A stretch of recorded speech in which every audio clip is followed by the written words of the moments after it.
गांधी को घर देने के रूप में मान सकते हैं कि बड़ी पहचान उन्होंने हासिल की थी, क्योंकि राहुल गांधी को घर अपना उनके नाम कर दिया था। बातचीत कर रहे थे राजकुमारी जी। सबसे पहले तो यही कि जो नया कानून आया, जो प्रावधान नए किए गए हैं, 10 साल की सज़ा, 7 लाख रुपए जुर्माना, इसको लेकर जो ड्राइवर्स हैं उनके अंदर नाराज़गी देखने को मिल रही है और हड़ताल अभी तक जारी है। इसको लेकर आपकी क्या राय है? देखिए, ड्राइवरों की नाराज़गी जो है वो बिल्कुल जायज़ है।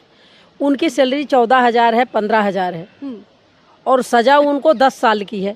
7 लाख उनको जुर्माना देना पड़ेगा और 10 साल की उनकी सज़ा है।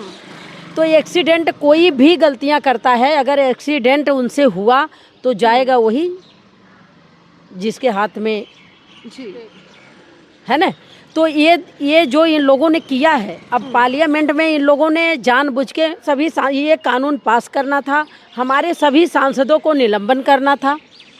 अगर ये ऐसा नहीं होता, सांसद में वो कलर बम लेकर नहीं घुसते और सारे सांसद प्रधानमंत्री से, गृह मंत्री से सवाल जवाब नहीं करते, तो आज ये कानून पास नहीं होती। क्योंकि सांसद अंदर होते तो वो सवाल जवाब करते कि भाई कानून, चलो जो कानून बना रहे हो ठीक है, लेकिन थोड़ा सा सोच समझ के भी कानून बनाओ। 15,000 की नौकरी वही करता है, एक गरीब घर का बच्चा करता है, ना कि ये कोई भाजपा के लीडर का बच्चा करेगा, ना बिजनेसमैन का बच्चा करेगा। ये करेगा तो एक गरीब आदमी का बच्चा करेगा। तो जो कानून बनाते हो सोच समझ के बनाओ। लेकिन भाजपा वालों का, प्रधानमंत्री का, हमारे ऐसी सोच है कि पूरे देश को घुमा देते हैं, एक जगह उनकी नज़र ठिकाने कर देते हैं।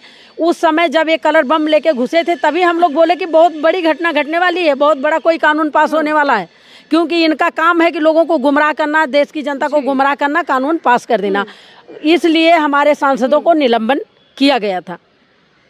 निलंबन करके ये कानून पास किया गया। और एक गरीब आदमी को परेशान करने वाली बात है कि जो 14,000 की नौकरी करेंगे, जिनके घर में चूल्हा नहीं जलता, जिनके पास का सिलेंडर भरवाना नहीं है, इस महंगाई में खाने का नहीं है, वही तो गाड़ी चलाते हैं। 14,000 की नौकरी कौन करेगा?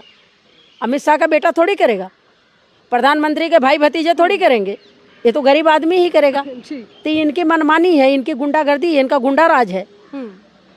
ये कोई राजनीति का बात है कि राहुल गांधी भी कह रहे हैं, राहुल गांधी कह रहे हैं कि बिना प्रभावित वर्ग, यानी कि जिसके लिए कानून लाया जा रहा है, उससे चर्चा किए बिना, विपक्ष से संवाद किए बिना इस तरीके के कानून लाना लोकतंत्र पर हमला, वो कह रहे हैं। ड्राइवरों को सजा मिल रही है, जो राहुल गांधी ड्राइवरों से मिले थे उसकी सजा ये बेचारे भुगतान ड्राइवर कर रहे हैं। कि जो मोदी जी एक बदले की भावना, तानाशाह की भावना, एक बदले की भावना से इन ड्राइवरों को परेशान किया जा रहा है।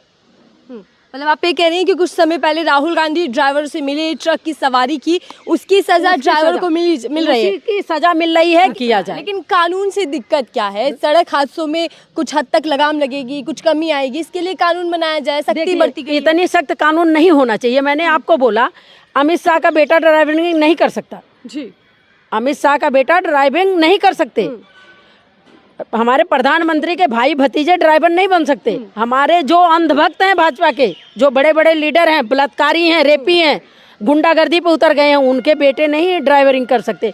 अगर किसी गरीब आदमी का बच्चा 14,000 की नौकरी कर रहा है तो उसको इतना बड़ा क्यों सजा? राहुल गांधी से मिलने की सजा इतनी बड़ी क्यों? तो आप सीधे तौर पर से राहुल गांधी से मिलने की सजा उन बेचारों को दी जा रही है। उन्हीं की गलती थोड़ी होती है।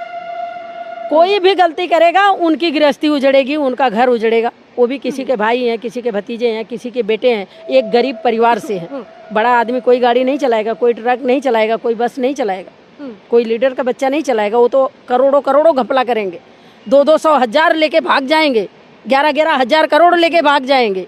ये बड़े लीडरों की कोई कानून नहीं है। जो भागे हैं, जब प्रधानमंत्री का इलेक्शन होने वाला था, इन्होंने बोला, हल्ला मचवा दिया, नीरव मोदी आने वाला है, नीरव मोदी आने वाला। आज तक आए क्या? आज तक नीरव मोदी आए? तो जो इनके भगौड़े हैं वो पैसे लेके भाग जाएंगे। ये कानून की सजा तो भुगतेंगे बेचारे जो आम आदमी हैं। हम लोग जैसों के घरों पे नोटिस भिजवा दें, केस लगवा दें। ये नरेंद्र मोदी जी, अमित शाह की पूरी गुंडागर्दी चल रही है। इनका अपना राज है, तानाशाह है, जो चाहे ये वही कर देंगे। लेकिन दलीलें ये दी जा रही है ना मैम कि देखिए ड्राइवर्स जो है वो लापरवाही नहीं बरतेंगे, ड्राइवर्स के मन में भय होगा, डर होगा कानून का, वो अनदेखी कर कर या मनमर्जी से ड्राइविंग नहीं करेंगे, रोड पर ख्याल रखेंगे कि आम जनता भी ट्रैवल करती है। ठीक है कानून, लेकिन थोड़ा सा इनको सोच समझ के कानून बनाना चाहिए। मैंने बोला ना कि ड्राइवरों की हमसे किसी से दुश्मनी नहीं है, वो भी चाहते हैं सुबह वो भी उठते हैं तो भगवान का पूजा पाठ करके निकलते हैं कि हमारे हाथों से कुछ गलत ना हो, हमसे कोई पाप ना हो, वो भी घर से पूजा पाठ करके निकलते हैं। अचानक कोई घटना घट जाती है, आप कानून पास करो, लेकिन किसी की घर गृहस्थी उजाड़ने वाली नहीं। 14,000 की नौकरी, पूरी जिंदगी का जेल, वो बेचारे आजकल भूखे जो मर रहे हैं तो 10,000 की नौकरी कर रहे हैं, गाड़ी चला रहे हैं, 14,000 की गाड़ी चला रहे हैं, क्या करेंगे। लेकिन उनके साथ ये राहुल गांधी की जो मुलाकात थी वो मुलाकात उनके ऊपर भारी पड़ा है। नरेंद्र मोदी सीधा तौर पे उनको परेशान करना, बदला लेना, एक अहंकारी आदमी अहंकारी तरीके से, अहंकार तरीके से पेश आना। तो ये राजनीतिक भावनाओं से बदला लिया जा रहा है। आप ये कह रहे हैं कि कानून नहीं है बल्कि ये बदला है। हाँ, ये बदला है, ये कानून नहीं है, ये बदला है। और अभी ना जाने कितने कितने लोग इन लपेटे में आएंगे। प्रधानमंत्री जी एक तानाशाह किस्म के आदमी हैं, अहंकारी आदमी हैं, वो किसी को भी परेशान कर सकते हैं। जी, लेकिन ड्राइवर्स जो हैं वो ये कह रहे हैं कि काला कानून है। किसान भी कहा करते थे कि काला कानून है, आखिर हर कानून को काला क्यों कहा जा रहा है? ये किसानों के ऊपर कौन सा रहम बरसाए थे बताइए ना। किसानों के ऊपर लाठीचार्ज इन्होंने करवाया, किसानों के ऊपर गाड़ी इन्होंने चढ़वाई, कौन सा रहम किए हैं? इनके नीरव मोदी, मालिया, ये सब कई हजार करोड़ लेके भाग गए, इनके ऊपर कोई कानून नहीं। गरीब आदमी के ऊपर बोलता है तो गाड़ी चढ़वा दो। हमारे यूपी के जो इस समय हमारे यूपी के हैं बाबा आदित्यनाथ, बुलडोजर बाबा का देखिए ना, आपका बीएचयू में लड़की को नंगन करके वीडियो बनाई गई है, फिर उसका रेप किया गया है और इतने दिन तक उस बात को छुपा के रखी गई है।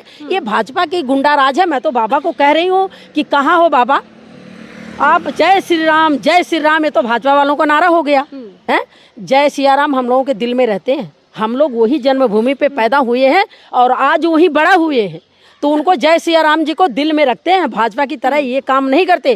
बाबा को मैं कह रही हूँ, राम राज्य की बात की जाती है, गुंडा राज खत्म हो गया। जो बीएचयू का सामने मामला आया है, 2 महीने बाद गिरफ्तारी होती है और तीनों ही जो अपराधी हैं उनके ताल्लुक बीजेपी यानी कि आईटी सेल के उनसे जुड़े हुए हैं। आपकी क्या राय है? हम तो कहते हैं पूरे देश की महिलाओं से अपील करती हूँ, बहन बेटियों से अपील करती हूँ कि ऐसा भाजपा का राम राज्य हमें नहीं चाहिए। अभी भी देश की महिलाएं अभी जागरूक हो जाएं, हमारी बहन बेटी जागरूक हो जाएं। ना हमारी बहन बेटी घर में सेफ है, ना हमारी बहन बेटी स्कूल में सेफ है, ना हमारी बहन बेटी कॉलेज में सेफ है। देश की महिलाओं से अपील है कि भाजपा को भगाना बहुत जरूरी हो गया है, भाजपा का अंत करना बहुत जरूरी हो गया है। कुमारी जी, मैं आखिरी सवाल आपसे लेना चाहूँगी, जिस तरीके से हड़ताल देखने को मिल रही है और देशव्यापी भी आंदोलन बन सकता है, जिस तरीके से हमें हड़ताल देखने को मिल रही है, क्या सरकार झुक जाएगी? क्योंकि मांग यही कर रहे हैं ड्राइवर की इस काले कानून को वापस लिया जाए। देखो, एक घमंडी लोग, हमारे प्रधानमंत्री घमंडी, हमारे गृह मंत्री घमंडी, भाजपा के सारे अंधभक्त घमंडी, ये लोग अपने घमंड के आगे किसी को कुछ समझते नहीं है। ड्राइवरों को अब ये करना पड़ेगा कि सन 2024 में इनको भगाना पड़ेगा, सबको एक होकर इनको भगाना पड़ेगा। कहीं ये किसी के सामने झुकने वाले नहीं हैं, ये बिल्कुल तानाशाह हैं, घमंडी हैं। चाहे प्रलय आ जाए देश में, ये झुकने वाले में से नहीं है। राहुल गांधी खड़े होंगे साथ में? राहुल गांधी तो खड़े हैं, राहुल गांधी कल भी खड़े थे, आज भी खड़े हैं। चाहे कुलियों का हो, चाहे किसी एक गरीब आदमी का हो, राहुल जी जाके वहाँ सच्चे दिल से, ईमानदारी से, एक मेहनत से, निडर होके वहाँ जाके खड़े होके साथ देते हैं। चलिए ठीक है, बहुत बहुत धन्यवाद हमसे बातचीत करने के लिए। देखिए, एक तरफ तो ड्राइवर्स की हड़ताल जारी है, ड्राइवर्स लगातार धरने पर बैठे हुए हैं और मांग कर रहे हैं कि इस काले कानून को वापस लिया जाए। दूसरी तरफ राहुल गांधी बड़ा बयान दे रहे हैं। राहुल गांधी का कहना है कि बिना चर्चा किए, बिना विपक्ष से संवाद किए इस तरीके के कानून लाकर सरकार लोकतंत्र पर हमला कर रही है। फिलहाल के लिए दीजिए।